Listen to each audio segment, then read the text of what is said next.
Today I stand before this assembly as the voice of the Republic of Haiti, a country whose history is inextricably linked to the ideals of freedom and justice that we all celebrate here.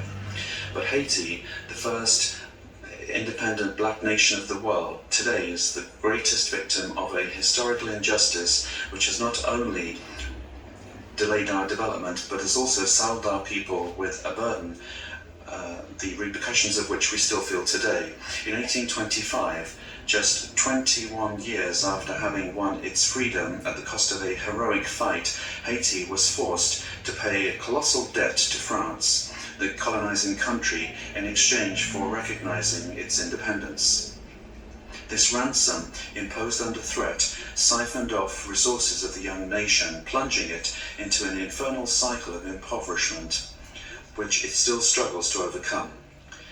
This debt was a form of punishment for our audacity in throwing off the chains of slavery and raising up Haitians to claim their human dignity. It was an unjust penalty which asphyxiated the economic and social potential of the black people of Haiti for generations. In today's context, where more than ever attention is being paid to efforts to restore without delay security and respond to the immense humanitarian needs in Haiti, I think it is important to draw the attention of this assembly to the after effects of our colonial past and the ransom paid to certain powers that have largely mortgaged the development of Haiti. It is worth recalling that Haiti was the only country to have paid for its independence, obtained, however, through the fire and the sword. On the eve of the 200th anniversary of this unprecedented event in history, hasn't the time come for these amounts paid to be returned? In this regard, my country welcomes the proposals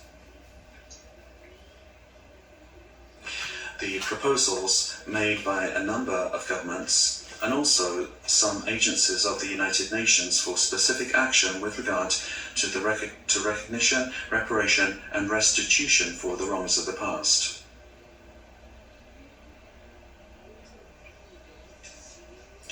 Haiti has absolute confidence in the United Nations organization, the pillars of which are the fight against inequality between peoples and the maintenance of peace between nations, that it will play its role in order to facilitate dialogue between the victim countries of colonization and the former colonial powers.